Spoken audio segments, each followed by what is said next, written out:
All right. Greetings, everyone. Right? Yeah. Little call response. Thank you. Like, okay, sweet. I'm very excited to have everyone here. Super excited about our panel.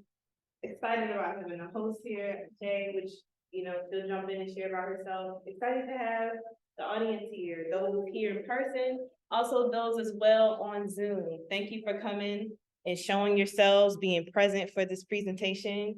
I'm so excited to bring this presentation to WAWA. Myself and Daisy Mugford, who I definitely want to highlight, who helped to coordinate this event, has been, there's a whole storyline behind, the connection between nature, spirituality, particularly for Black folks or people of the African diaspora. So today we're just going to dip our toe in, depending on how heavy the panelists and the hosts get, we might dive deep a bit as well, but just really excited about it. I'll back up a little bit. My name is Anna Marie Ngalabe. I'm the Environmental Education Programs Manager with WAWA. And who's WAWA? WAWA is a nonprofit focused here mostly in West Atlanta. We have a big emphasis on environmental stewardship, environmental justice, and environmental education. So those are the three buckets that we focus on, creating a cleaner, greener West Atlanta for us all. So we serve communities in the Proctor Creek, Utoy Creek, and Sandy Creek watersheds. And we have a month-long list of events for Black History Month. And this is one of many here today. We also upcoming have Aramita, which is the story of the untold story of Harriet Tubman. We will talk and dive into how Harriet got her interest and her kind of fuel and influence to get her to be a spy for, the United States, and also to be the main conductor of the Underground Railroad. So that's going to be a really exciting story where the Mazimoyos, particularly Brother Marquesa, will share about her lineage, her father being a forester, and her mother and her lineage in Maryland, and to kind of express those things in a story. So that is February 13th. Please come out for that. We also have Black Friday at the end of the month, which will be a networking event for Black professionals in the agriculture and environmental fields. So we also have a Harriet hike. We have a few. A few of them are sold out already, but I think we still have some space on the February 25th Harriet hike, which will feature Gwendolyn in Napier, who is a storyteller, a griot, contemporary griot, and she will do a reenactment of Harriet Tubman, and then we'll take a tour or hike of the 21 acres of old growth forest here at the Outdoor Activity Center, and get a chance to understand the connection between formerly enslaved people and utilizing the forest as a space for survival, sustenance, and livelihood. So without further ado, I will actually pass on the rest of this program to our host, Ms. Shantana Eshe. Thank you so much for being here. So I'll pause there again. Peace, y'all. How y'all doing today? Good. I like that. Welcome to our Church in the Wild programming. You're here at the beautiful WAWA. And to give a little thought what we're able to tap in today. Today being Sunday, which is historically like the day of the week that people within the African diaspora celebrated and reverence ancestral work, as well as connecting to a higher power. And so today we really get to dive into what that experience is like for multiple generations, and to do it in such a sacred space. One of the panelists and I was just speaking on how just even out there connecting to the tree, they have a very beautiful connection, and it really just pulls you in. And so we're able to explore, what that energy is like, and how we can create and cultivate our own relationships by learning about those pre-existing practices. And to share a little bit about who I am and like what I practice. I don't have a specific practice, right? But my background is within Christianity, and right now I do a lot of ancestral work. So I set an altar, you know, I set libations, you know, I'm in prayer and meditation regularly. And I'm always connected to the season, connected to the elements. And so it's about bridging, for me, a very unique relationship that feels good, that resonates with me, and one that is sustainable. So we're even able to look at the sustainability with our practices, because, you know, we as beautiful melanated beings here in this room, as well as on Zoom, you know, we have a very in-depth connection to spirituality and to the elements and to all of these different things. And so I encourage you to be a little curious today. And we're going to provide our panelists an opportunity to share about their practice, but then you get also an opportunity to ask questions that you may have had for a certain time to be able to delve into your own practice. And so without further ado, because I've been speaking a lot already, I want to pass the mic and give our beautiful panelists an opportunity to introduce themselves. And if you all could share who you are, how you got started in your work, and just a little bit more about the in-depth of your work. And yes. Before I start, I want to acknowledge that we are on indigenous land, and I want to give honor to the ancestors. I'm Eli. I have been practicing VooDoo since October 2019. VooDoo is just really, it's based off of mostly Congo traditions, and it's all about ancestor reverence. Awesome. With that, I am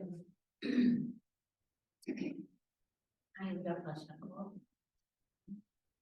My Orishas, and I have a few of them because I'm a high priestess, as they like to say, which means that I've been ordained or initiated into several levels of priesthood, and I also hold two chiefnesses, which means that it's like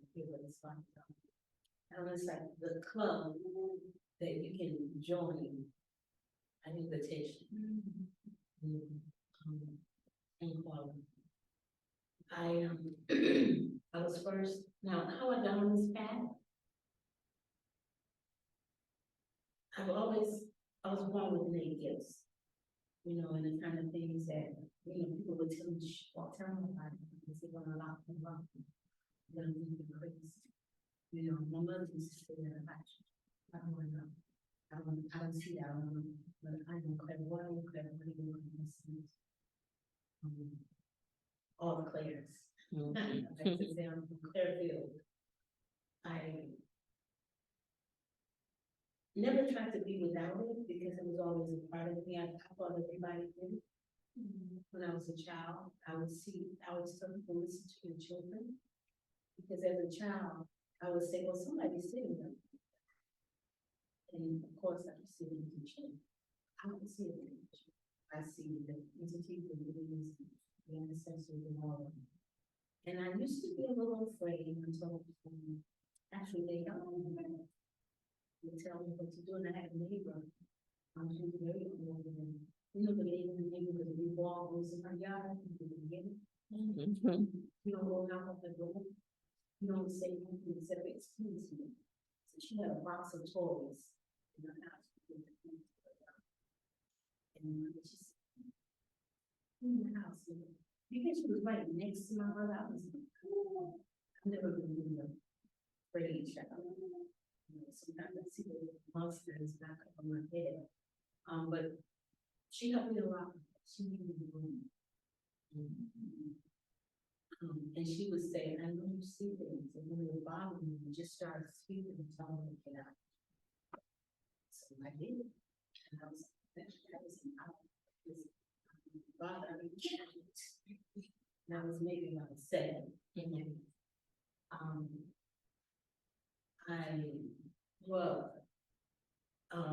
the reason I was huge. I remember telling my neighbor, but I remember Dr. King would have done about his matter of fact. He died right before he was coming back to that place. And one of the first, it was the saddest baptism I think we did. Because of course, you know, these parts were in other places, they were trying to move on with the process. And I didn't understand it then, I just said, can't we just live? Because the energy felt so bad to me, didn't feel like when I did this. But there's a movement somewhere. It was sad for me that he wasn't there because he was one of those elders that was understanding with the children. You know, so I enjoyed speaking to him, and I was always a chatting child, so if I was talking too long, you just. I used to be one of those people that had the key to the church door, and I've been part of a couple of the other churches. Nothing that started if I wasn't there. Was at church 7 days a week. Coming to church after the club. On some of those days, because I did a musician at the church. So that was interesting, but you come out of the club, you walk right into church. You know, there's maybe time to shower, maybe not. You know, but that was our, you know, we were young. I was ordained early in life. I was ordained in like 2020. As a minister of reverend by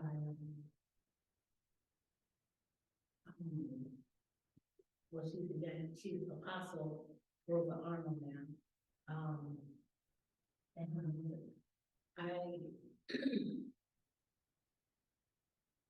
when I was coming up, I think they still do it. I'm not really in the church like I used to be, but I do go and speak because I am now an evangelist. They won't let me go.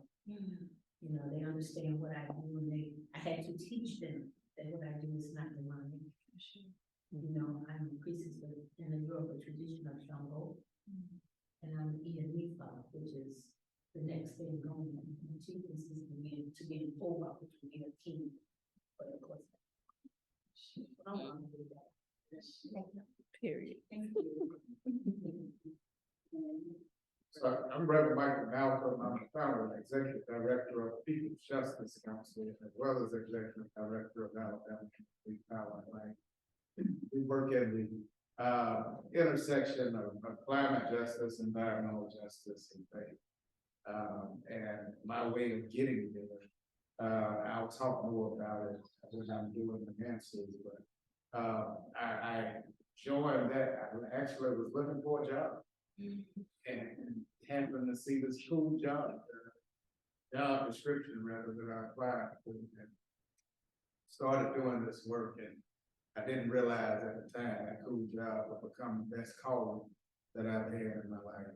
And so I now work in my call, and instead of just working in the job. I'll leave it there. What I love about what you each have shared is the different ways that you can almost stumble upon your practice. I've been seeing this video on social media that's speaking to like a call. It's like your call chooses you, you know, and so when it comes to these particular practices, when it comes to working with our ancestors, you don't got to be anywhere outside of your body. They will find you, they will talk to you, they might drop some stuff in the hallway, you know, all the things, or they might blow the wind and the wind chime catch your attention. You might see some numbers, 11, 11, 5, 5, 5, just all these different signs. And so you'll be within yourself, and you'll be within your space. And so I'm so happy to like hear the different ways in which we can have like our origin stories into the practice, because spirit, or however we identify that higher power, you know, is so abundant and so intangible that however it's they, she, him, whatever we identify that needs to do in order to connect with us, it will, you know. And so that leads me to wanting to ask Eli, you briefly spoke on HooDoo. Could you provide us with a little bit more context on exactly what it is on the parts that you could share? So HooDoo is regional and bloodline. So the way I practice HooDoo might not be the way that anybody else practices HooDoo. So it's rules, but I mean, to get to the bottom line, honestly, it's about using what you got to make it work. So like you can use the words, or I don't mean myself specifically, I like that aesthetic of like doing the things in the glass jars. So like I'll use like spaghetti jars, I'll use peanut butter jars, like, because a lot of people focus on an aesthetic, but they're not focusing on actually connecting. Like it can be as simple as this is awesome, right? It's just some flowers and some water and a candle, and the intent that I am doing this to honor my dead people. That's what eating greens and black eyed peas, that New Year's tradition. That's HooDoo. Burning your hair. That's HooDoo. Making sure your purse don't sit on the floor when you broke. That's HooDoo. Not buying your man a pair of shoes since he's gonna walk out your life. That's HooDoo. HooDoo is so ingrained in Black culture that oftentimes a lot of Southern Black Americans practice HooDoo without having a name to it, right? I can go to church and I can legit feel the spirit, right? A lot of Christians are uncomfortable, but that's also HooDoo, catching the Holy Ghost, HooDoo. You know, when the preacher preached, that's bibliomancy. You are opening a Bible and flipping a page in divine. Right? HooDoo is so ingrained into everything that Black people do, us coming together around food, celebrating, how in New Orleans, when you have a funeral, you celebrate and like not mourning the person. All of that is HooDoo. And again, it's based, you know, on bloodline. Like this, everything that, you know, WAWA is going to Black History Month, that's an offering. I don't know if, you know, they did it with the intention of it being an offering, but it's offering. So it's mostly about the intention of the things you're doing and honoring your ancestors in a way that's comfortable for you. Some people don't feel comfortable with it. I do. Mine was like right when you come to my house and if that makes you uncomfortable, you're not supposed to be there. Like it's all about the intention that you do and putting it into your life in a way where it's not a big thing, it's just an everyday thing. And really quickly, if you could explain what an altar is for those that have heard it but don't really know. I know you made this. All right, so boom, an altar at its most simplest level is a table with a cloth and a couple of Okay. and you can add to it, you know, some people say you need all four elements. Me traveling here, my altar here is a one said and done. But it's as long as they got water, And that intention that that intention, I'm doing this, yeah, this is your offering while I'm here. This is your offering. So it's awesome. It makes me think of like, when they say that, you know, we are the church, we are, you know, we are students from gathering, yeah, you know what I'm saying? So it's just like, whatever that intention is and however you're able to honor, reverence, show love and respect to, you know, your ancestors, you know, you're able to dig them up in that way. For that clarity. Miss Ia. Just Ia. Okay, Ia.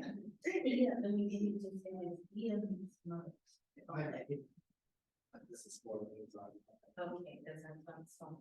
To say that, thank you. Ia means mother. Ia, I'm Ia Lonisha. Shabu. I'm Ia Ifa, Ibi. Okay, so Ia means mother. It's just easy to call me Ia because the other names people do it.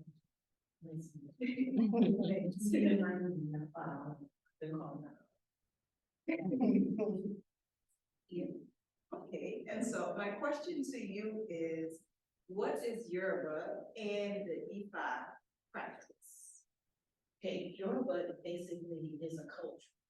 Okay, and Ifa is culturally specific set of ideas, processes, rituals that people like to call religion.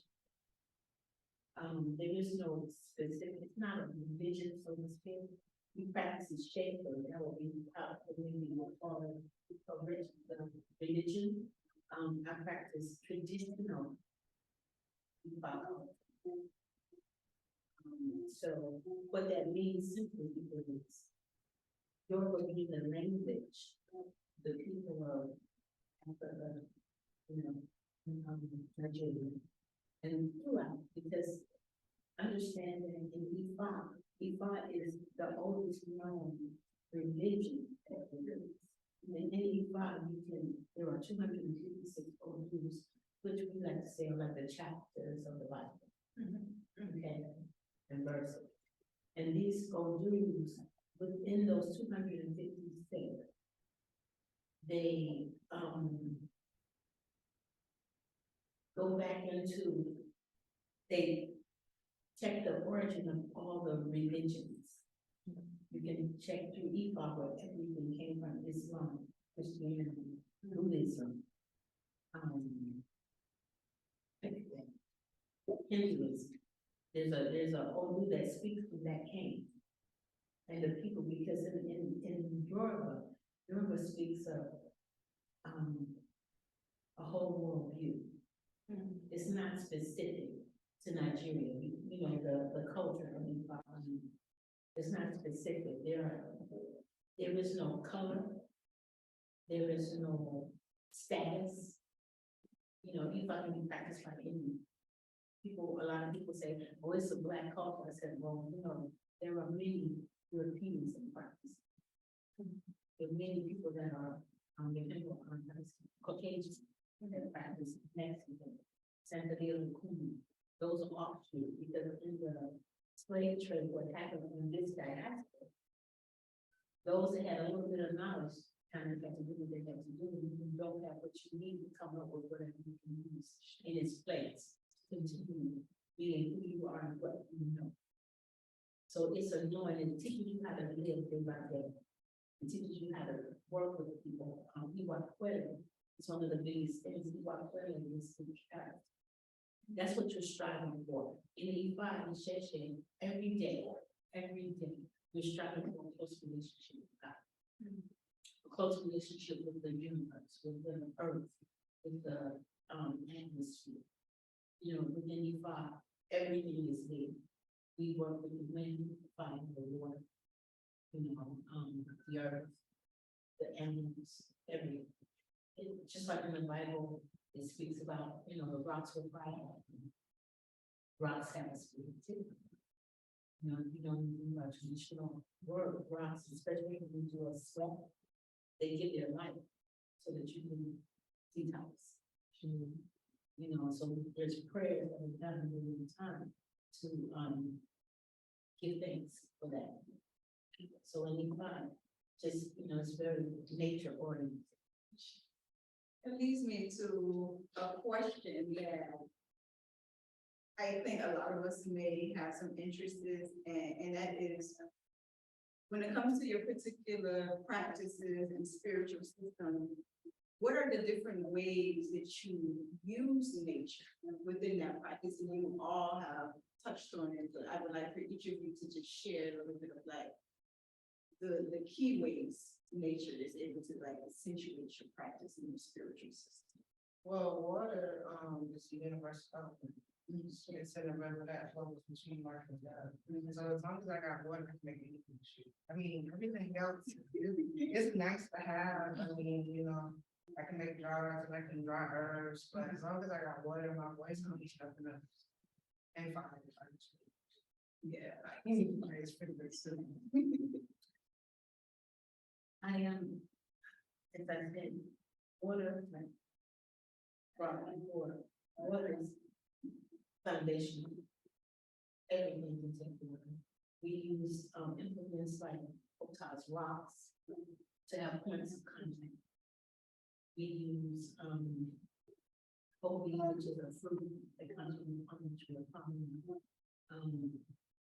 to divine, to ask questions, yes, to make sure that we're connected. What we're doing.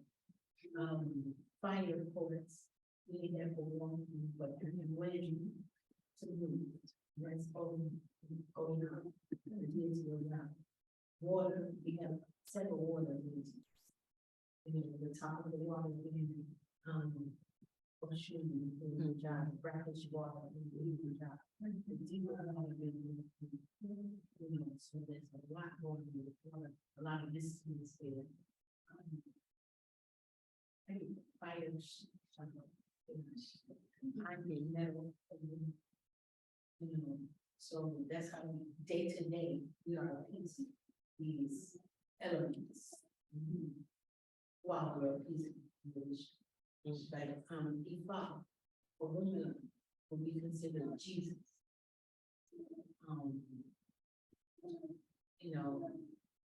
Some of the other deities in other countries, the ones that are closer to me, and then Obasla.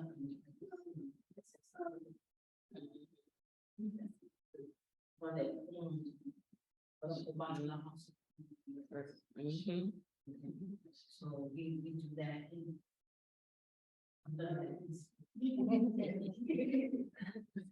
So for us, the Black church was birthed in the hush homes.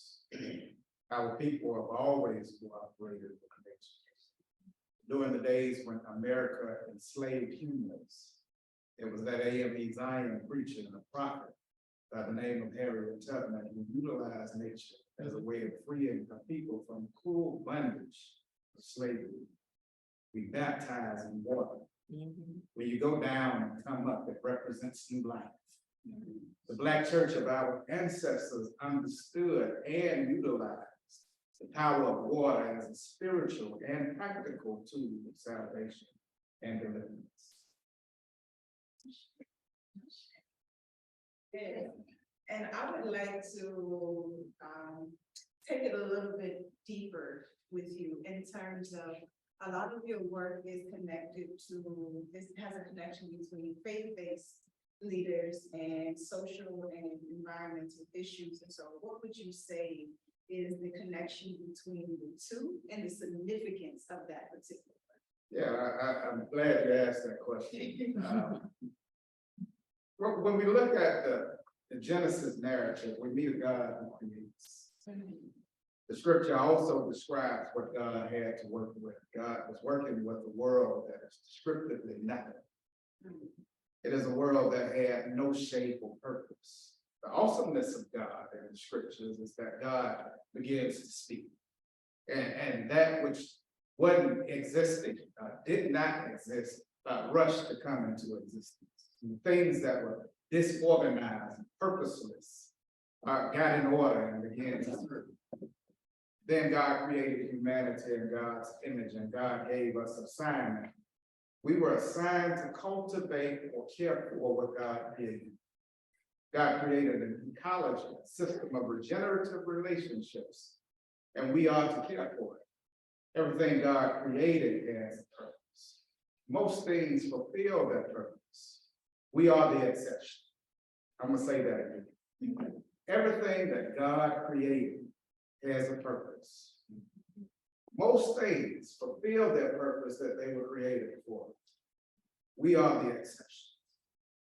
We have perverted God's ecology. Instead of sustaining regenerative relationships, we have developed extractive relationships. Society has become more and more selfish and self-serving. We see this playing out in communities that are polluted with industrial pollution. We see this playing out in police violence and a carceral system that has little to no regard for our Black communities or our Black lives. A clear example of this would be Cop City, which we vehemently oppose and call out the investors of that atrocity as filth. We see this playing out in the divestment of infrastructure in our Black community. Communities like those of South Fulton and Stonecrest, who purchased their dream homes and their forever homes, only to be bombarded with constant threat and actual assault of pollution. God needs someone to declare that God is not pleased. Beloveds, I was taught by one of my primary mentors and a person that I admire with my heart, Reverend Dr. Gerald Durley. I can't preach in the pulpit. shout folks in my pews, yet they can't breathe in public. The church is being called to be prophetic. I'll just cut across the field and tell you that God is looking for some prophets. Now, prophecy is less about foretelling than it is about foretelling than it is about foretelling. In essence, it's way less about blind predictions. It's more about seeing what's actually happening and holding us accountable. It is up to us to call out systemic injustice. It is up to us to call the world back into right relationship with community. It is up to us to remind the people of the love of God and the love of their neighbor. Environmental justice is loving your neighbor. We don't do social justice and ignore the environmental injustices that are equally as deadly as the knee on our neck. Racial, social, and environmental justice are inextricably linked. Our faith speaks to it. Our faith speaks to it. Therefore, we must speak up for it. I hope I answered it. You did. You gave us a lot to think about, and thank you for really highlighting what's going on with Hot City and just, the importance of us being present within different systems that are connected to our communities, because we know that there are lots of politically correct, but there's a lot of systems that are against us. There's a lot of thought groups that are against us, and so taking that responsibility back to us and saying that God's calling prophets, and we can use that word prophet in so many different ways. Someone that stands and uses their voice, someone that uses arts, as a way to tell a story. It can be a prophet, it can be a social activist. And so, we be within ourselves, of ourselves, but then also a reflection of the Most High, of God, of the divine elements of the living. And that has me thinking about, and this question is for everyone, when we think about, almost the uncertainty of climate change, because we're thinking about the way in which our lives impact the earth. And as you said, every other creature in this earth do as they were created to do. So to step outside of that. So I'm wondering, when it comes to like climate change and the way that we have our certain practices, how does your particular faith and practice inform a better tomorrow and support humanity? Okay. So, Faith. yeah, so, Black people have always, not all of us, but Black people have always survived, and this world we live in is not the world that our ancestors live in, but also when we look at, chattel slavery, they came from one place, they were stolen, forced to build on stolen land, and then given the scraps that were left. And through that whole process, we created a culture, we created religions, we created ways to thrive and survive, even though every system of this country is made for us not to. So we'll get through. One of the basis of HooDoo that doesn't get talked about a lot is community service, right? So when you go pick up trash in your neighborhood, or you go clean up, the grave sites, or you go do these things that are typically seen as green, that's also given an offering. And in my practice, we have the people, it's not, some of the things that we do are not so environmentally friendly, but we've also been doing it for the past 250 years. So as we slowly learn to adapt to it, I just feel like we're gonna survive like we always do. At the end of the day, Black people all got.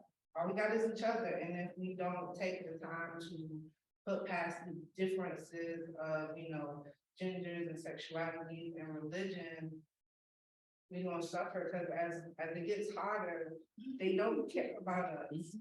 And if we don't, figure out ways to sustainably grow our own food, to learn how to eat in season, to realize that maybe you shouldn't have meat, whatever. If you don't learn how to survive the way that our ancestors survived, you're not gonna make it.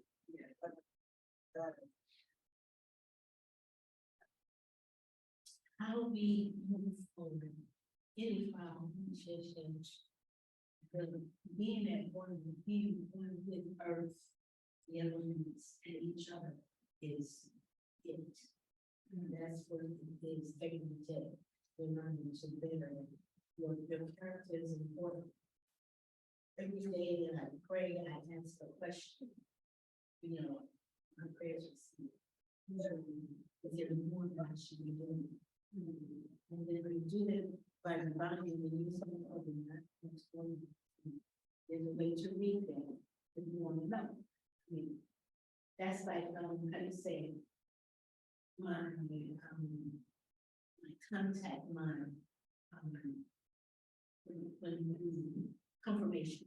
That's my confirmation. Yeah. Because spirit is speaking to me all the time. And I heard you say you don't really have to practice, actually you do. Spirit.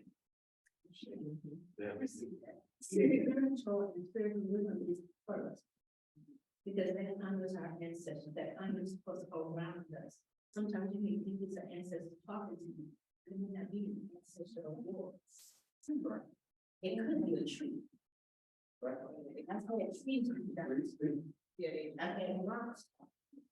You know, I'm like these, I'm telling you, it's not be present. But yeah, I tell people I'm sick. I'm nuts. I have a lot of information coming at all times. And I may be the exception to the rule somewhat, but most people may not have the gifts that I have, that I was born with, but in practicing, you begin to become one with everything. You know, everything is energy. Energy is one thing. You know, and everything is energy. So that's practice. Appreciate it. Yours is more self-contained than something that's unnecessary. Because unfortunately, with you know, and even in the shade, well, not in the shade, but in different ones from other areas, people tell you what you should be doing. They don't teach you. Talk. But then it should learn to speak with entities and deities and pray. And that's what develops you. How we move in the earth, in the world, we have tenets, we have how we're supposed to treat the earth. You know, that's a deity. You know, I'm actually going to be doing a ceremony in the next 2 weeks where we go and actually wanted to do it with both men and women, but the women we need shoring up a little bit. So I'm going to do it with women, and we're going to go to Europe.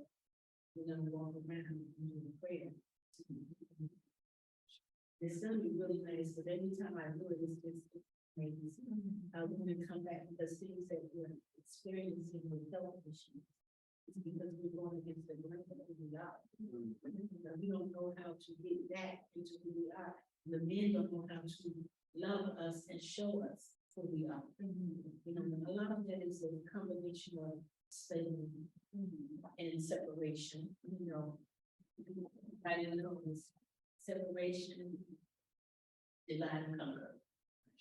That's just what it is. And you don't know who you are, where you're from, and what walks with you. And you know, so that's how my tradition and my culture teaches me to be more, you know, how to go up and I see trees around that, oh, that's such a beautiful, we call them like, you know, trees, because the great mothers of the universe, the kind of gathering the trees like that. And you know what, you know, when you see one, because that's what the tree is saying.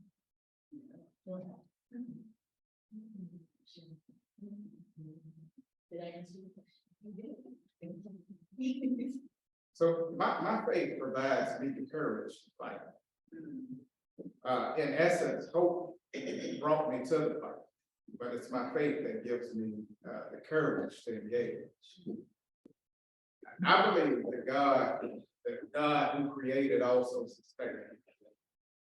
Being that it's Sunday, and I'm a preacher, y'all got me sweating like one. I might well feel like doing preaching while I'm at it. I just want to tell you a little bit about a brother by the name of Joshua, who tested the scriptures. And the Hebrew people, as they engaged in a battle with the Amorites, Joshua makes a strange request. He says, God, just hold the sun and the moon. That was all. It wasn't a thing of me, him beat my enemies, destroy my enemies. No, just hold the sun and the moon. We got to fight. Because the hope to do something better for tomorrow brought me to this point. My faith says, give me some courage now to engage with this enemy that I have in front of me. And all the things that I can't handle, I need you to handle. But all that I can handle, I got this right here. And when we are utilizing our faith in this moment, it should compel us to do something about the situations that we're in. It's enough, or it's not enough, for us to just complain about it. If we were sitting in this room and we were just talking about all the ills that we feel as Black folk in this society, we could spend days and weeks at a time in this room just talking about all the ills that affect us as Black folk in this society. But somebody has to stand up and get out here and try to make a difference and try to change things. Faith compels us to do that because we believe that there will be a better tomorrow if we get out here and fight, and we've seen it enough to believe that it can happen for us. Our faith tells us that we must engage in order to do so. I hope I'm making sense. I told y'all I feel like preaching. Okay. So Joshua goes on and they start fighting. And God holds the sun and the moon. I need y'all to hear that again. God actually participated in the fight by doing what Joshua couldn't do for himself, and the children of Israel couldn't do for themselves. God participated. God cooperated with them. And that's what my faith tells me. If I get out here and I play in this dirt a little bit, I can create some things that'll help my people. If I get out here and I utilize the tools that God has already given me, we can make for a better tomorrow, but our faith has to be coupled with our action, and we've got to do something. And the faith says, the courage is there for me to get out here and fight, because I know that God will make a way somehow. I'm done. Y'all will make me start really preaching if I keep going.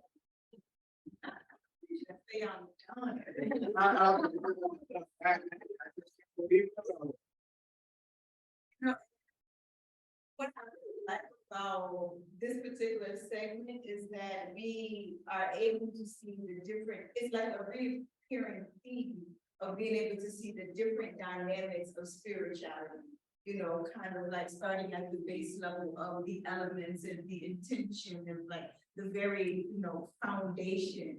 And then we're also able to speak on the mothers that are within that practice, and then speaking also building up to the sustainability. So there's so many different levels and layers within that, and I really appreciate you pointing out to me that, even though I may not have a name over the practice in which I do, we all have a practice. If we are deciding to live a sustainable lifestyle, that is a certain type of practice. If we have a certain way in which we eat, that is a certain type of practice. If you choose to wear your hair in a certain way, or you wear certain colors, or you choose certain flowers, or if you choose certain condiments to dress your food, those are all different practices, and it does come from, us thinking about how our practice and our lifestyle and our intention and our faith is able to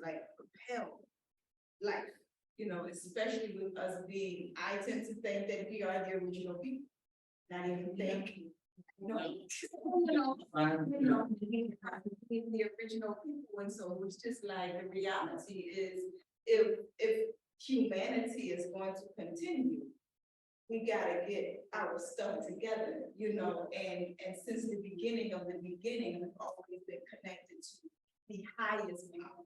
The highest power being something that is also within us, which is why we're able to connect to these very simple practices when wanting to connect. Or we're able to go touch a tree and receive messages. We're able to ground when we take our shoes off, or we're able to ease anxiety in the moment when we choose to breathe, because then there's that element of air. So it's just like we are all of these things, you know, we are the embodiment of the great I am. And because we are connected with the organization of WAWA, and their work really is, you know, kind of connected to the water. And I know that each of you has spoken on this, but if we could give just a tad bit more context of, you know, how water plays a role in your particular spiritual system. Because yesterday I went to a gathering, and the first thing we did after drumming was report libations. It was just water, and we poured it into a plant. I haven't seen adding alcohol with the water. I don't know about that. Like 2 separate violations. Well, no, I mean, I think when we pour one up to the homie, That's not. not. I know, right? It's like that company that, you know what I'm saying? And so let's speak more on that water or liquid, fluid elements. I know specifically for they like it. So, a lot of the times when it comes to offerings in general, right, more than just water, but just offerings that you give, you would give the same way as if they were alive. So if your granny passed away, and you know your granny smoked Newports and she liked her fifth of whiskey, put it on the house. Yeah. I know since I don't have a real altar set up and I was drinking, I poured some because it's important. In order to make things move and shake the way you want to, you have to give offering, right? And a lot of the times, like when you look at HooDoo, right? So a lot of people who practice HooDoo also practice Christianity in tandem. So when you look at a lot of the miracles that Jesus performed, water is involved. When he turned water into wine, the act of being baptized, water has always been important to Black people. So it's important that, you know, you make sure, like I said, if you don't got nothing else on your altar, you gotta have a cup of water, because it is the river that flows between life and death. And without water, you can't have anything. It's the basis of life. Period. Fresh water.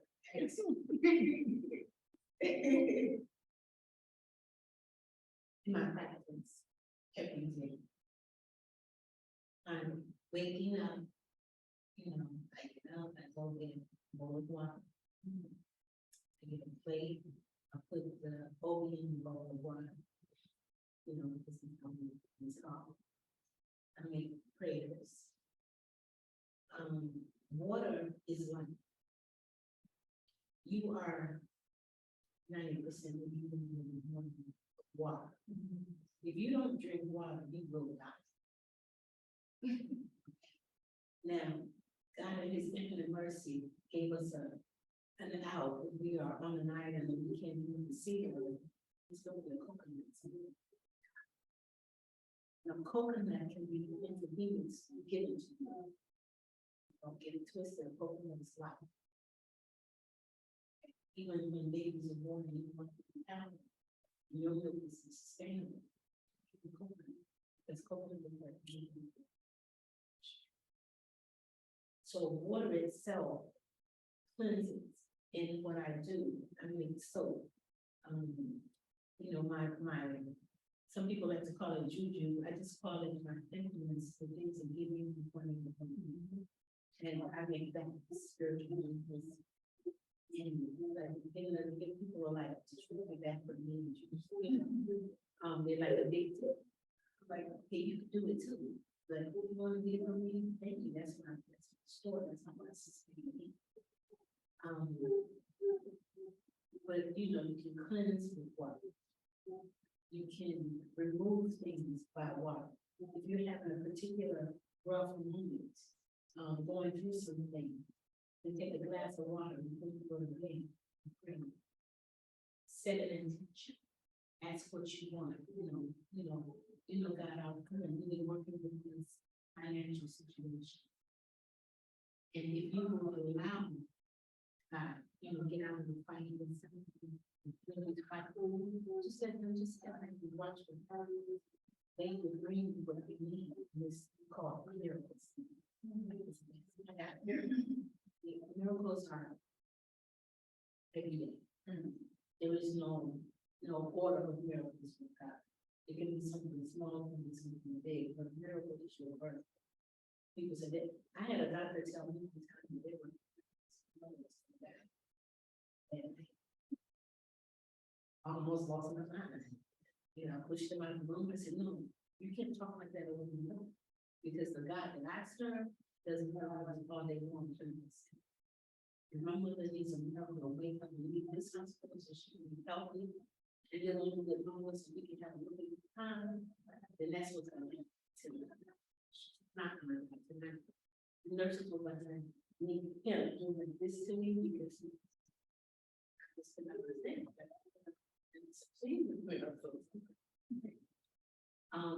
What the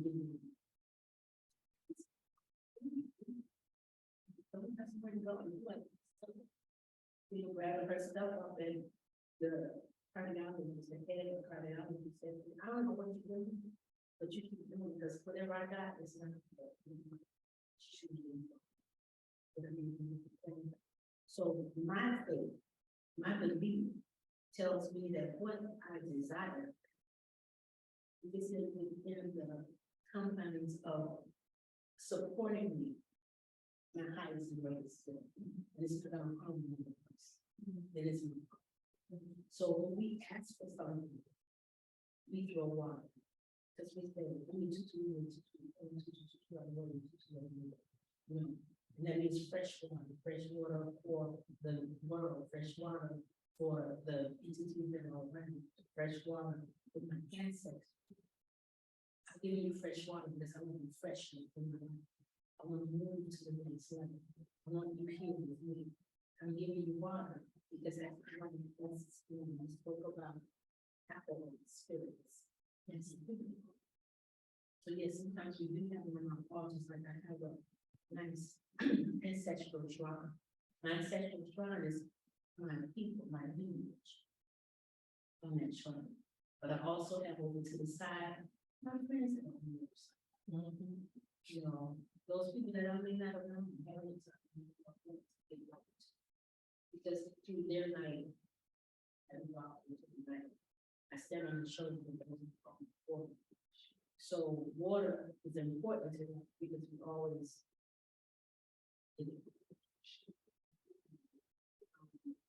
It's one other thing that I wanted to say, and that was with reference to how we move with that, how we, like some people have an issue with what kind of water we drink. Water is like, I understand you go to the plant where they manufacture the water and clean it and put it through our faucets and everything, you feel a little discouraged about drinking it. You should feel like, but when you're in an indigenous country like Sri Lanka and Africa, I lived in Sri Lanka and still and water was, they have pumps in the street, like we got fire hydrants, but they have like little pumps like that, where you can go. People who are, you don't say homeless, it just is place. Okay, and one of the things that I was taught by some of the monks that came out of the mountains and talked to me is that they're like that because that's their karma. They know what's paying them, but they will assist them. Because paying you is your ego. Thinking that you got something more than you're better. But if you're assisting because you know that, but for God and what you believe in, you're a star right now. This could be you. Like how many people in this diaspora in this world are one paycheck a month? How many people don't have food? because they don't have the money to buy them. Well, my couple of teachers need, to give. This woman said, and I can take this down because we're all colored in here. I would say that you, this young white woman was outside a picture. And it was cold. She had on, shoes and no socks, sandals, like flip flops or something. And she didn't have a coat and all. And, when I got out of the car, I knew she was begging for money. So I'm always like, I tell people they see me coming. Because they know I'm gonna give them something. Because in my culture, it could be a shoe, electric shoe, the DOT. Or it could be brought to like a any DOT, proposing is that person sees that character is in alignment with what I'm asking, what I said, and who I said I'm in. So I'm one of those people you never know, because I've seen phenomenal, because God will come and do what's necessary in your life. That's phenomenal. You stand back and watch it, you'll be able to see it. I do a class on what do you believe in miracle healings and how does that look, and how many miracles have you had in your life? A lot of people don't recognize miracle because they don't understand what it took to get you. So, I was looking at the people and I'm like, when I come out, I'll give you something. Came out of the store, she was asking me for the food, saying, she needed some stuff, and we lost the house, like, girl, can you do more? So, I gave her money, but then it's cold, and she's telling how far she walked to get to the quick trip so she could beg. And possibly be able to go in and buy something. And so if you want food, I'll take you across the street to go back to the store. And I'll take you back to the and she cried all the way. I said, well, you gotta be crying because that was so wild. I need that. I know you feel overwhelmed, but thank God I know that you're ready. Because I'm ready for that. That's how we move in the world. And that's how we are strong. And utilizing water on a daily basis. I used to like to play in the rain. So to speak, that's some walls and I mean, I'm like, but you know what my fight is not. Show those part of me. But I do understand my limitations. Hope I answered your question. I'll just add on that cherry on the top of what everyone else said, water is hot. And I was going to ask you all of the different tools and elements that your unique practices utilize, specifically when it comes to your ancestors. But I do believe that each of you have touched on it in various respects. And so I want to transition to asking specific questions. And I want to start with Michael Malcolm. And the question is, as a Christian that works with multiple people of varying faiths, how does the People's Justice Council connect to global humanity and not just your specific faith? In the church, we have a saying that says everyone is the same height on the shadow of the cross. I would use a similar saying when it comes down to our struggle. No one is immune from the effects of struggle. In addition to our not being immune to struggle, most of the faiths that we engage or that I engage have a mantra given life and a call to justice. Our faiths may not be the same, but our missions are aligned. Our mission is grounded in a value of love. We are what Dr. Howard Thurman and Dr. Martin Luther King described as the beloved community. My faith allows room for those outside my centric circle of faith tradition. it meets at the point of struggle and it aligns with those on a mission to love their neighbor. And whose faith has given them courage to fight for those who are often overlooked, underserved, and under-resourced. In other words, we can connect because we are equally engaged in care. We care about the life and mobility of the least among us. And that is our connecting point of where we tend to walk together and to work together. Amen. Good, thanks. I want to now take you to Eli. My question is, especially as someone that practices food, and we talk about Gullah Geechee and the way in which they are connected to the land, and even if you want to share exactly who or what the Gullah Geechee is in this answer. My question is, like, as we think about like the impacts of gentrification and the sea levels that are rising, how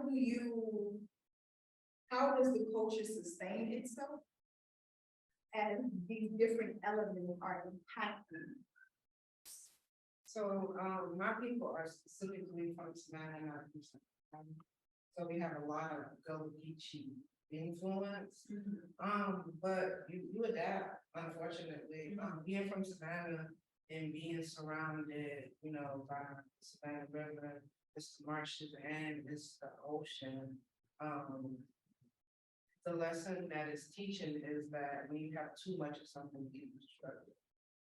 So a lot of the times it's about your perspective. And again, you can't love and light your way out of climate change.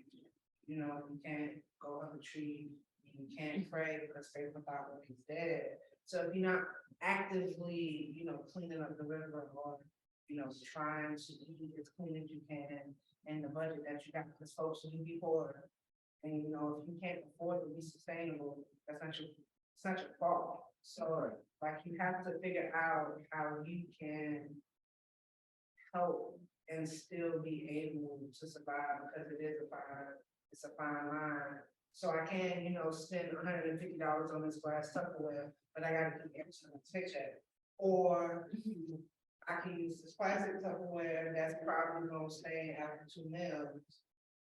But like you have to figure out how you gotta find that balance, really. You gotta figure out that do the end justify the means at the end of the day, and what can I do to offset my, my carbon imprint. But at the end of the day, it's also like 7 corporations that's at 7% of it. So what can you really do? Yeah, you can, only flush your toilet twice a day, but you've got private debts too. Right. So it's all about trying to figure out that balance. And I guess for me, how I like to offset it is community service. When I lived in Savannah, I worked at the farmers market, and I worked with Food and Farms, and we would go around to all the farmers and all the stuff that was getting ready to go bad, that they didn't want to take home. They would donate it, and we would give it, we would cook, and we would give it to the people experiencing homelessness. And in that way, we kept the food out of the landfill. We gave to people who didn't have, and it was also for the community. So now, I'm killing all these birds with one stone, and I'm giving back, and I'm giving offering, and I'm taking care of my community, but I'm also offsetting my carbon.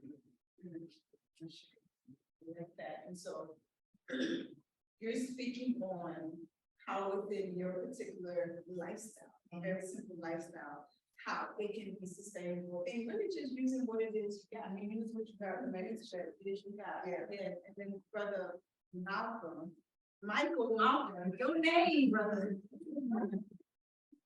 He spoke on, being able to identify with everyone where they are, because at the end of the day, all of these different faith practices we have, they are just that. They're not to separate us. They're, we are still of one. And I just, that love your neighbor, it really stuck. I had to write it down because it's just that reoccurring theme, because it's just so real. So we're thinking about, okay, sustainability. How can I do what I can do right now with what I can? We're talking about not just honoring and respecting my practice, but also respecting the practices of others. And I want to now go to, yes. I'd like to just correct that. I think it's, we can accept and we can, I think it's more about appreciating the practice. I appreciate the practices of my sister. Okay. To hear Gullah Geechee, that wrong a whole lot, because I am from, not that I'm from South Carolina, but my folk. I grew up right here in Atlanta. But my folk, if you go back, you see folks here that look like mine. Because that's where a great deal of my grandmother's people was from. And so those practices came with me. They still go with me. I grew up in the holiness. You can go up to go and get your service. You go to the yes. Absolutely. Absolutely. That's the ring shot. It is. That's the ring shot. And we did that. And they still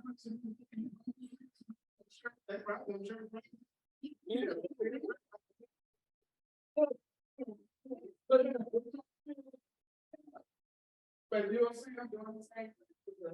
That tradition and that practice staying with us because we appreciate that.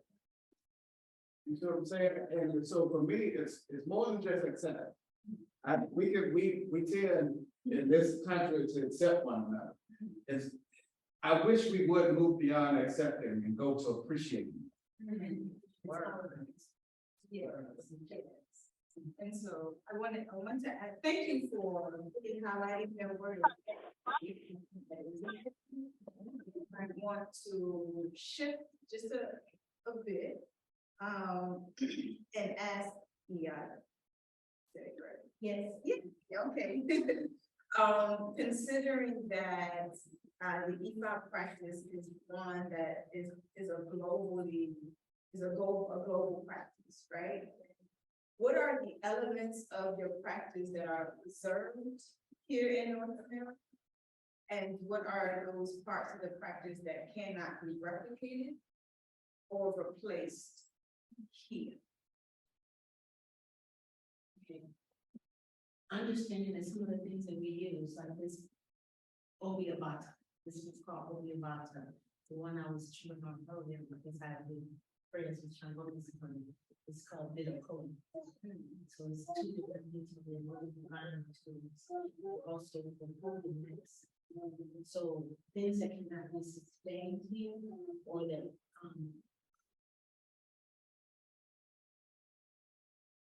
only in certain places can we get them is this. Now if I'm in Africa, I can get this back over fashion. But over here, because it is a food, so to speak, you know, customs is different. That's something that we don't have control over because something else controls our borders. Okay. You know, it's just like in the slave trade, it started with the Arabians. Okay. Then it went to Europeans and the Spaniards and the Portuguese on the docks. They ran docks. And we were commodities. So not sustaining here, even like this powder that I use to print on and I left my equivalent in the car. What I throw to leave as well, but I can use my calories. Some of the things like in Africa now, when you leave Africa, you come out with this is the food. And when you're pregnant, the sound itself is part of like the Pentecostal church, the drums and the piano. Don't get it twisted, that's where I was. That's what I was ordained to and everything. All of that is I used to call it the plum. You know, because like if he's talking and he's preaching, I know that I need to say, amen, come on. You need to support you. The spirit is you. You talk everything. And if they're talking to you, you wanna, you. Tunnel fish, you gotta be close. You gotta hold it, or somebody gotta keep you kind of grounded. Yes. You ain't hearing the word. That's what happens when they start shouting. And if you watch that spirit jump, that's a beautiful.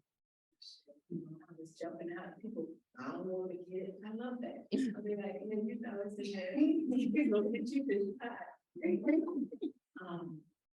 So, this sustainability, having to go to Africa to get certain things on, this will grow in Florida, in Hawaii, this is where it's born.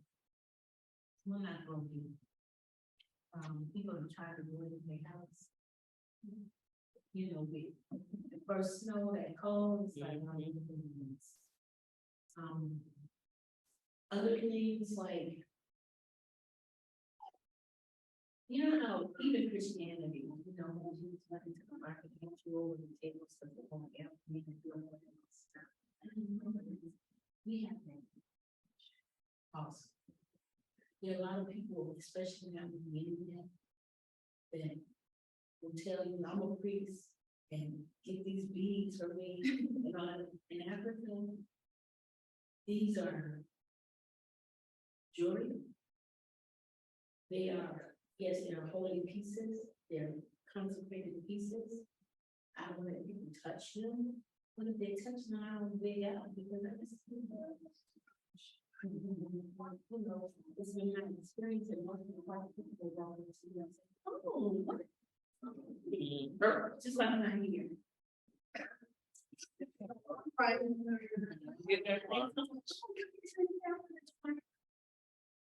So you can have, you develop, because I have to be gentle, not always. You develop a, okay. Someone said to me that I have a vibration about me that keeps people at bay. I said, I need to know people's thought of breath. But, you know, those things that are not sustainable, beings. It's a funny thing. There's a, I'm trying to see. Yeah, these are round beings. The E5 being is usually a square being. They are beautiful to me. Very funny. They are not on the side. A lot of these are manufactured in other areas like Switzerland and other places. So it's not the same clothing. This fabric, it feels like a hollow wax. Okay, so you know how. So those things, you know, what we use are not necessarily easy to come by. This, you see them making this powder, you have a great appreciation for our children, especially learn to work as young and hold this culture. You know. Our children, you know, they're watching videos and they would learn to hold the culture and learn the things that are going on.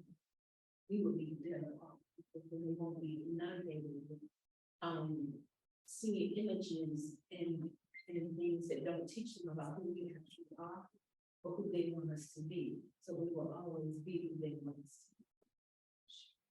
You know, Bible believes that. One thing I want to say about water and the shrines, I look at the water in my ancestral shrine because I change one water every day.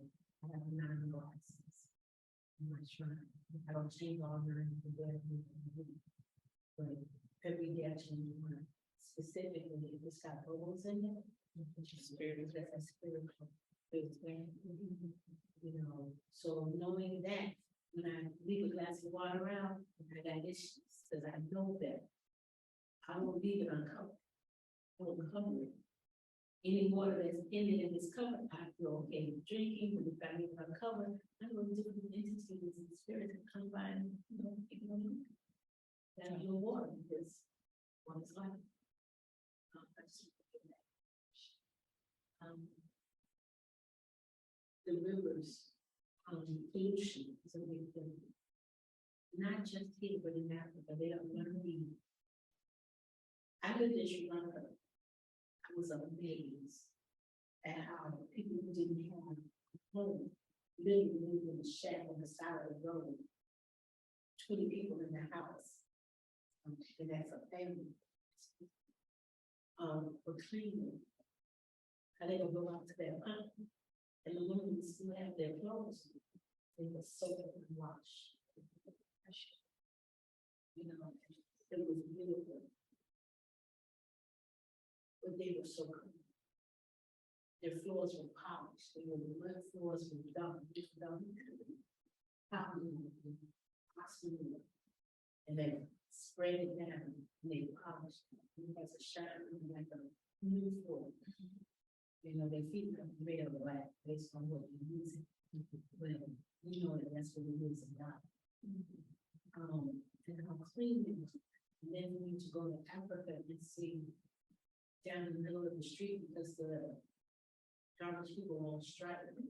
It was so much garbage. And how they just go on the airplane. Going over is clean when you get there. Yeah. But coming back, when you get to the United States, trash is everywhere. Good people are. I have been blessed to go for a spat on that issue. But I had some of the ass shovel. I don't know why I feel good no more. They just make too much garbage. You know, it's really what you want. It's really real. Those things, the trash, they're learning to clean up. They're learning to do agriculture that's sustainable to the land, as far as not stripping the land. Documentary on the voice, on a documentary about New Mexico and how the pollution and everything has changed the foundation for those people that are Aborigine, you know, and changing their lifestyle. You know, sustainability, just on this side, in this diaspora, teaching the people that what I do is not just over the neck. There's a lot of thought and a lot of things going into it. So actually teaching people how to do what I do on a level basis. You know, and Thank you very much. I think, excuse me, when we think about sustainability, there are so many different ways in which we can look at it and we can address it and we can support it. And for our panel discussion, I want to ask you all this one final question, but I do want to provide time for those that are in the audience to ask some questions that you may have. But if you could simplify, if there's even a way to really speak to directly how your faith practice can situate sustainability for multiple generations. And I know that might be like a mouthful, but I really want to make sure we have time for everyone in the audience to ask questions. So if you could lead with how can your faith practice support sustainability for future generations? Let me see if I can model with that one. So my faith practice makes sure that you are seen and heard. It's a faith practice that ensures dignity to all at equitable measures. It is guided by a principle and practice of loving my neighbor, human and non-human, without label, without category. It is grounded in love and mobilized to be prophetic by speaking truth and power in advocacy for regenerative relationships. My faith teaches me that the earth is the Lord's and that which inhabits God created and we cultivate. This is sustainable because it is regenerative. This is what I teach and practice. And I thank God that I'm not alone. There are others such as Dr. Jess, Dr. E, as well as Green the Church and Reverend Dr. Gerald Durley, and so many others that align on this mission. We speak to generations, and we're speaking to our generations and generations beyond us, saying that the wages of sin, extraction, is death. But the gift of God, those regenerative relationships, is life. Very powerful.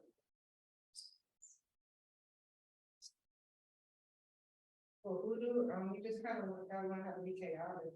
You gotta learn how to be able to adapt and, again, just kind of using things that you got. A lot of things that people use in VooDoo is not traditional to the way that our ancestors practice, but it's also not the same VooDoo that they practice. Like, I can use my words and that's it. And I can make it shape. I can go to the dollar store, I can get me a dollar candle, I can get, an Italian seasoning blend, and that's protection. And boom, I spent less than $3, and now, so you really just gotta learn how to be chaotic and use what's around you.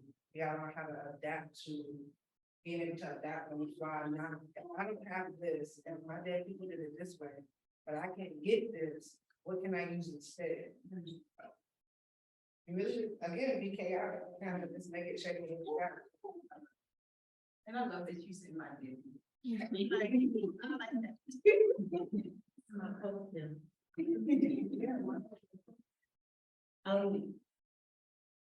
For me, what I would say is tolerance. Tolerance means there is no label that can attach to a person. They may be maybe as enough. That's okay, because it's still a tolerance. And whatever their process is, that's their process. Me being tolerant of that, they need help people that I keep. I'm there for that. I'm not trying to change you to be like people say, you want me right again. I say, they do that, and they but may not be your time. And even may not be today, because it takes a world of different entities, energies, religions, faiths, beliefs to be a woman. And that's what we are. So in loving one another, that's power. I don't have an issue with he's even her, then they, then whatever. That's not the business. And you probably teach you not to know. Because if you're pointing at somebody and saying what they are doing or not doing, you're pointing at yourself. You're not anymore. So as opposed to trying to push it out there for somebody else, let them be who they are. Mind their own business, take care of you. If you can point it out of them, look with them. A lot of times I say, okay, so that's their process in the struggle. Now, why you bring this to me? What is it you do that I need to share so that I can be able to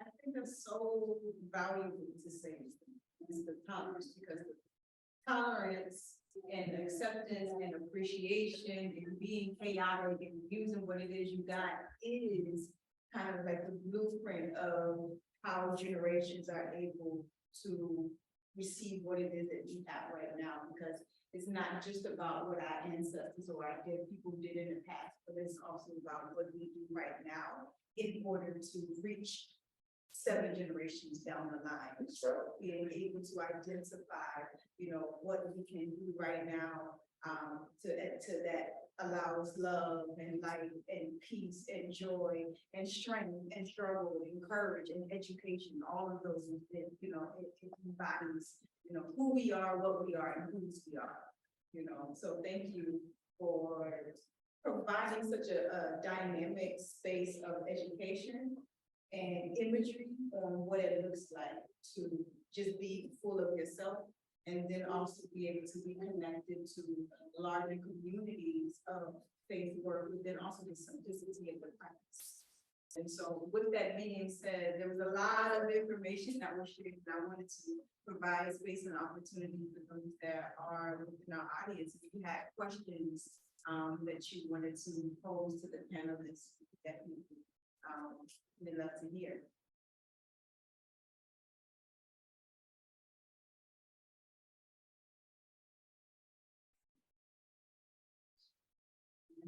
Question. I mean, because y'all did like really give us. Can you hear me over the microphone? Yes, we can hear you, Shonda. Hi. Question for you. So bouncing off of the sustainability and conservation question specifically, I'm curious on all the panelists' kind of views on how basically how science has progressed to allow us to manipulate the environment, manipulate nature, manipulate natural elements so heavily. And it's going to continue to progress, I would imagine, in our ability to do that. And how you approach that when it comes to your, like how it jives, how you approach that, kind of what does that mean in terms of your spirituality and your faith? I know for me, I'm gonna use everything that I can use. I'll figure it out. Like if I don't understand it, I'll do it over and over and over again till it makes sense, or I'll figure out a different way to use it. Because again, VooDoo is all about using what you can. I want to say, and I hope I'm not surprised when I say this, but Jesus wasn't a Christian. Okay, I know. I do know. And Christianity in itself, I was in Tanzania and on safari, and I'm going through safari, and the tour guide went by some wildebeest, and he said, "What is that?" I said, "That's a wildebeest." He said, "No, that's not what we call it." He called it a summoning, something like that. I was like, you know, he spoke in his African, but his African accent, and which was broken English, so I didn't really understand what he was saying. He said, "Yeah, we just call them a little something of this and a little something of that.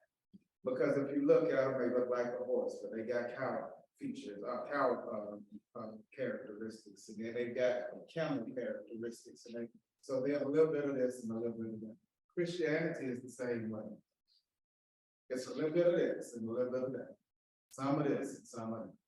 So when we talk about your faith, and especially when we look at Christianity and faith and science, it wasn't until the latter century that we started dispelling science over faith. But we started looking and separating the two. But if you look throughout Scripture, you see people talking of science. God hung the sun and the stars and created this and created that. And the waters did this, and waters did all of that is science.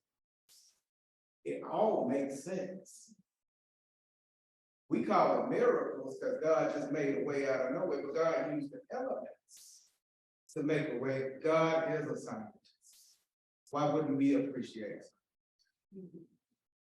Is science supposed to change the way that we live if it makes it better? But if it's extractive, it's just as evil as the most extractive fossil fuel company. Science wasn't used in appropriate ways when it came down to the way that they studied us for herpes, syphilis. Science hadn't been used in the right way when it came down to ciphering out a sister's body for cancer. Science, if it's not used properly, is going to be evil. Just like dabbing, if it's not used properly, it can be evil. Christianity, if not used properly, beloveds, is evil. If it oppresses, It's evil. And you need to call it out in the field, just like you call everything else. I gave you that last part extra. Yeah. You ain't got to. And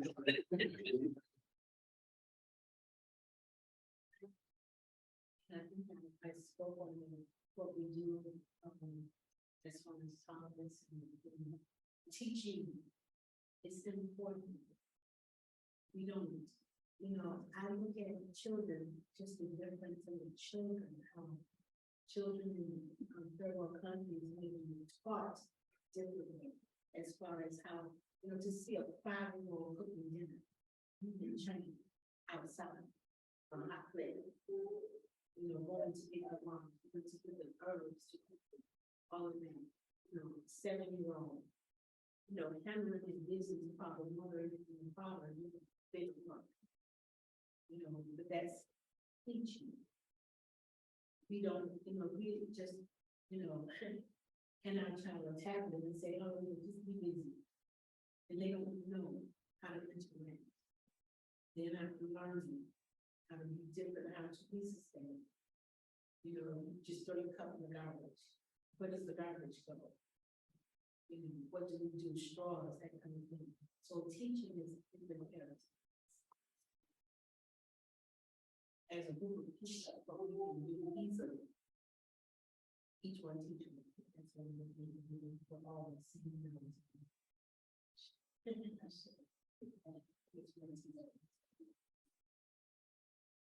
we have any other questions? Yes. I do have a question. Research, use very news, a lot of stuff comes to foundation, real information, fake information. So you guys practice it especially. What do you need to research in order to find like what works and what doesn't work? What do you practice in your relation? And then how do you apply that and make it sustainable? I know you basically trying to survive or whatever works for you, but it's like how do you go about it? Can I cuss? I'm not cussing first.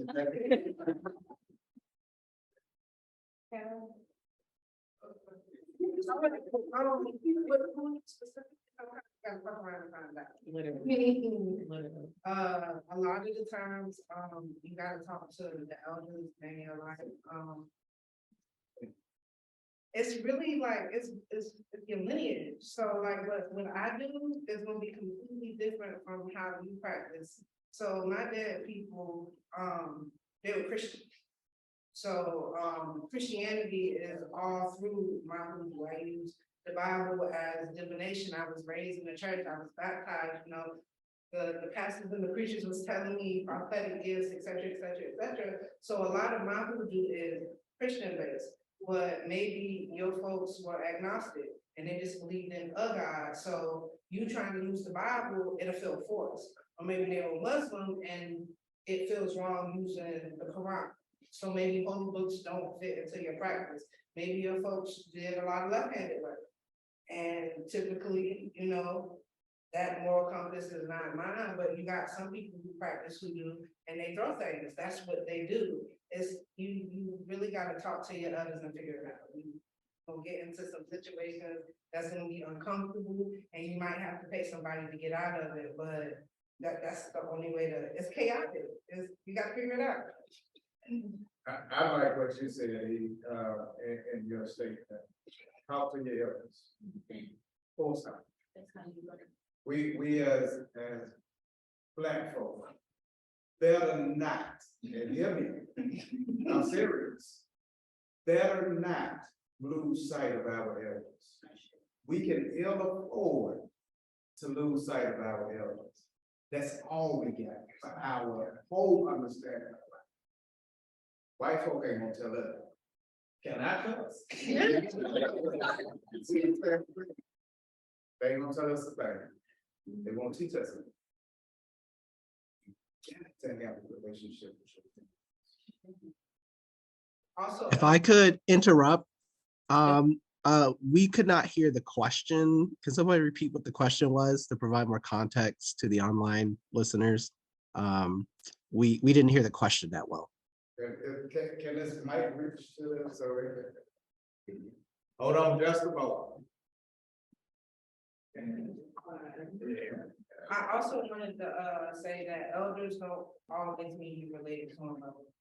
Oh, So if you got, elders in your, like that's family, even though they're not related to you by blood, you can get some knowledge from them. and elders don't mean old people either.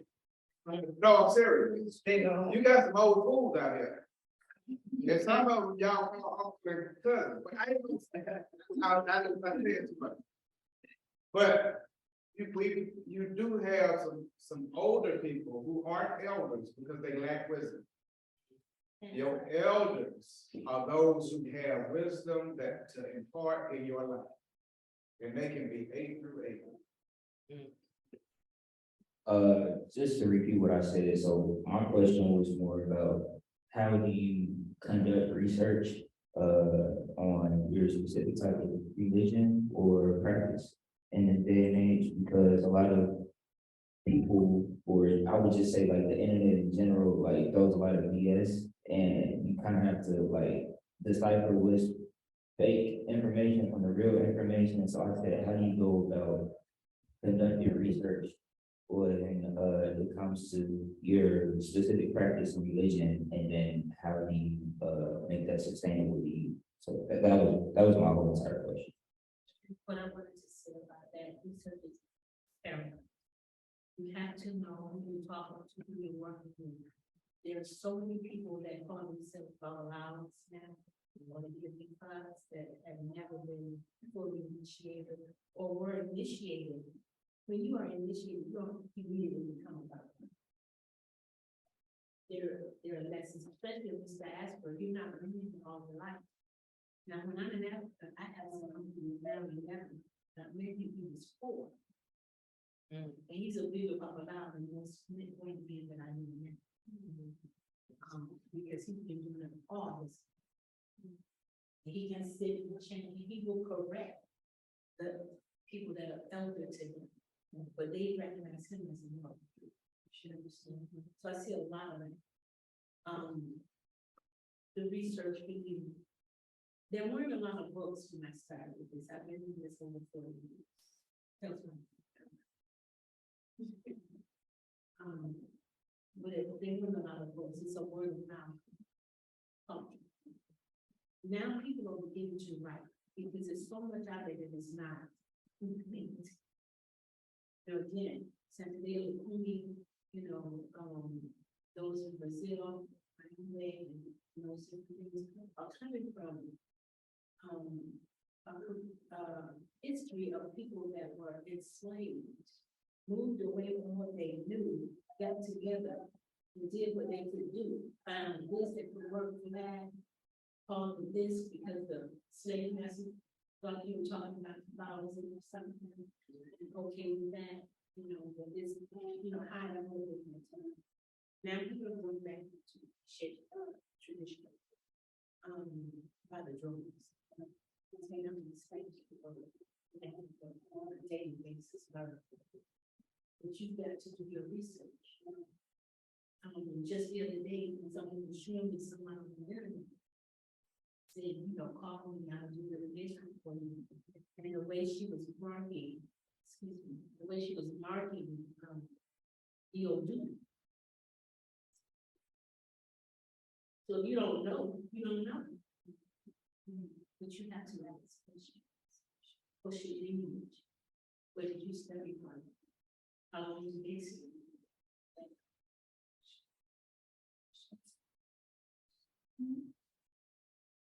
I have a question. For all 3 of you, I guess it's 3 separate questions. I'll go ahead and get them all out and then you can answer. But all 3 of you have kind of named a term that I just wanted you to share more about because I don't even know what they are mean, but Reverend Michael Malcolm, you mentioned hush harbor, so I want you to talk about that.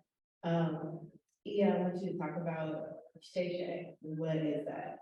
I think you talked about it a little bit, but just kind of go with that. And then Eli, you talked about Broaden, something about Broaden. So can you just all really give us a little bit more about those terms that you're using? So, during the days when America enslaved human beings, our ancestors weren't allowed to congregate together. So having worship, they would have to either go to church with their, those, decrepit humans, that is considered enslaving other humans as something of value, or they escape, not escape, but steal away in the night. And they go out in the tree lines, and they form a sanctuary with old cloths and old rags, and wet it down, because if they made too much noise, those decrepit humans that desired to enslave other human beings would come and they'd abuse them and kill them. Excuse me. And so they would also speak in a hushed voice because they couldn't get too loud. So all of the church was done, and that's where the hush came. And they called it the hush hall. And they speak into a bowl or a pot. And the pot would a pot of water. Pot of water. They speak into that, and it would capture their voices so it wouldn't hear. And that's where you get the hush hall. It comes from, so in the diaspora, Ifa, being the culture that it is, was spoken of. So if you were sensitive, you know, Bayonbe, whatever, you understood Ifa as being that understanding with with a woman.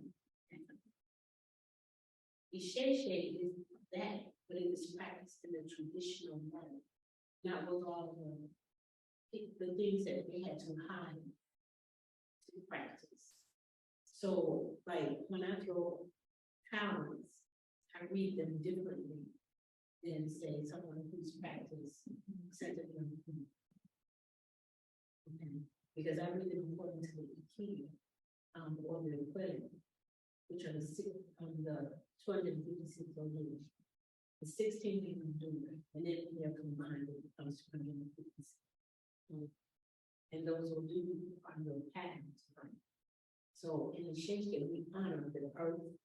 And you're not gonna see an Shakespeare practitioner doing a sacrifice, and then you find decapitated animals and living some of them.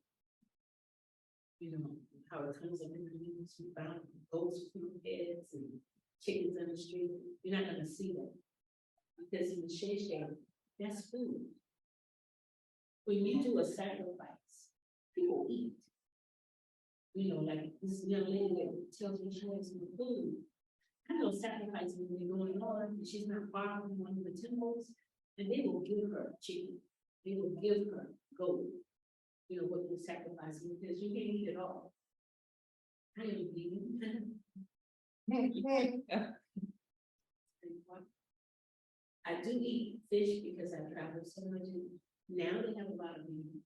Back in the day, we like to make a movie to have something different that look like meat. But now they have restaurants, which is on pizza. So in doing that, I don't eat a lot of meat, but I make sure that somebody, I'm not just throwing it in the bush. Because it's not, that's not sustainable. Okay. That's not loving. And part of the sacrifice is to allow others to partake. In Africa, when they see me, they get excited because they know in the neighborhood, they're gonna come all over. They're gonna get lamb, they're gonna get goat, they're gonna get chicken. They're gonna feast. When I tell you how fast, when I tell you how fast they can, gotta go for chicken, skin it, pluck it, you know, all of that, and cook it. It's amazing to me because I be like, oh Lord, how do you take me pluck the chicken? I'm so glad I'm old. I've taught others to do it, you know, and how to take the ashe. The ashe is the part that you present to the deities. And how to cook that. And that's, and I mean, like, it's a process. We start, they don't stop until it's done. It doesn't take all day. That's when you don't know what you're doing. Chop the head off and say, we're gonna eat this in the bush. You ask a question, you say, this is in the bush. So something you can eat it. But when you kill in a farm, it's real often. I don't know if people practice certain shaking from the she has, but that's ridiculous. Shaking, we honor the earth, we honor what we know, we honor each other. You know, when I first got initiated, I heard all the time, someone will call on no fighting. I hear it all the time. That's 30 years ago. They still say meeting, and I had to get real clear about this. Don't even fight with myself. Acknowledge where I am. Acknowledge what I'm going to be. Set the intention. Move forward. Focus on my thing. Remember I said mind your business. Focus on where I'm from. Don't worry about it. But don't be disparaging. Don't tell them you're doing wrong. There's no right or wrong in life. There's no fear in life. And two emotions, love. So, welcome. I'm trying to figure out how I can answer it without too much. It's like when you do work-ins and like you put that intention out. So if like let's say I'm out and somebody is being rude to me and I tell you have the day you deserve, that's me going. It's really that simple. It's all about if I'm doing the work-in and my intention is to harm you, that's going. And like the most simplest way that would be. I know you asked about HooDoo, but in and we also have that. There are different aspects to it. There is like people want to say, well, VooDoo is wrong. It's not negative. People say, Eshu is the devil. Eshu is not the devil. Trust me. You want Eshu to be your friend. You want to know Eshu. Eshu gets it and takes it to that. If Eshu don't go, they don't go. So, in growing some, one of the things that they said, fighting, and they said, you cannot think negatively about, you can't curse people in your mind. You know, like, I wish she was dead. I can't say that because I have a shape in my mouth. And people, I can say something and it can be the most innocent thing coming out of my head, but it can cut you up because you're not ready to hear the truth. So you can't think it. You can't do things too rough. That's what we call because if you have an issue with me, you got an issue with all of them. I got a crew. And then we had a precinct one time. Big friend should know about folks because everybody has a difficulty with shutting up. And I'm like, I'm trouble. Because you are But because what I've been taught, it's not for me, it has to do with God. Jesus is God. And before I was reading the Bible, shape the stuff in the Bible, was what the Bible. I know image. I would like to say that even though that's not really preserving people. They absolutely do not hesitate. They do that in your Bible, but they're different. Like he said, HooDoo is what you practice. And in Shakespeare, all of that is under the umbrella. There are different societies and ceremonies and initiations that you go through, that you learn. Some people like to call it the dark side of the light. You know, I understand about what we call witches or great mothers. They're the witches. You know, some of the things that the black people, the black ones do. I can take you to places in Africa. You walk in and just comes up, but you did it.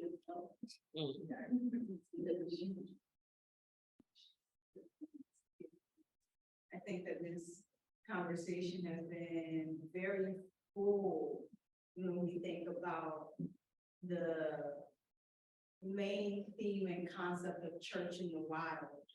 Some of the, I wrote down a lot of the repeating things that were said. We spoke about culture. Of course, we spoke about water. We spoke about energy, you know, appreciation, you know, the simplicity of intentions and like your altered being, wherever you desire to be. And also we were able to highlight this idea and this concept of sustainability, so that it can be something within our current practice, but then also something that's within the practice of our generations. That is the inheritance that we're able to give when we're able to practice in such a way that we're able to birth that for those that are to come. And so we thank y'all for opening the door, opening us to be able to hear about who you are, what you are, who you are, how you are. You know, I think that's like the beauty of having conversations like this. And thank you for your openness, because I know that when it comes to different ways that we're able to connect to the highest power, you know, there are a lot of things that are sacred. And some people might say, well, that's secretive, and like we highlighted, it's evil or the devil, but it's sacred. You know, it's something for us to honor, and us being melanated people as the original people. There are things that are naturally connected to us. And so we were able to highlight 3 specific practices, but they were really saying some of the similar things. You know what I'm saying? And thank you for also when we spoke about the question of research. Yes, go to your ancestors. That as a storyteller, that is like one of the greatest things, is being able to go back to our elders and being able to pull from the ideas and from the experiences that they have. And so as we think about how to move forward from this idea and this concept and this gathering of church in the wild, we think about the simplicity of our practices. We think about the water element, because water is life. We think about our intention. We think about being sacred space of ourselves. We think about connecting to our ancestors, connecting to the elders, connecting to our dead people. And it's like, it'd be as simple as that, and going and hug a tree, or using what it is that you have sustainably, you know, because God is going to meet you where you are, regardless. And so you don't have to step outside of yourself. And this is what our beautiful panelists share with us. This is it. He, they, she, him, all of that is going to meet you where you are and allow you to be expansive in that. And so thank y'all for being a part of the conversation. Thank you for holding space. Thank you for your curiosity, and to our panelists that allow us to have a bit more understanding, overstanding, and understanding of your practices. I know there's some things that I learned. I don't know if y'all learned something from that. You know, so, and then, so there it is, we have been in temple, we have been in church, we've been a sanctuary today, we gathered. And so, thank y'all, and there was one or two final words that our panelists wanted to, leave us with. I would like to provide y'all with opportunity to say that. Don't make everything so complicated. It don't gotta be that serious. With the process of minding your own, want to know who you are, because as you do that, you should always find. And it's a beautiful thing, that's a beautiful. Want somebody to do something different, you do it. I just want to give a word of gratitude. Thank you. It's, you don't have to listen. And you did. I appreciate that. And you all didn't have to share. It's something else to open yourself up and give love. Thank you. Thank you. Sincerely, thank you. And the fact that this is Black history, you know, sitting on the counter with this Black feminine energy, I am just over the top. So thank you. Thank you, thank you, thank you. I'd love to see sisters in leadership. It's a beautiful thing. Thank you for inviting me to the board. And good thanks to WAWA, you know, the entirety, just having this thought and birthing this thought and allowing us to be able to take a deeper dive. So if you are here, whether present or virtual, you were meant to be here, and may you receive divine inspiration, whether that inspiration moves you right now or it moves you in some time to come. Just know that there was something that was here for you. The word that is spoken is always for you, for those ears that hear. So thank y'all, and I think that is the conclusion of Church in the Wild, y'all. Did they record that? It's recorded, Okay, yeah. so I want y'all to show this to Dr. Eric and Dr. Johnson, let them know. Cause they sure they listen real good, 'cause I did one, give them a shout out, and I didn't cuss the whole time we did it. Hey. Believe it or not.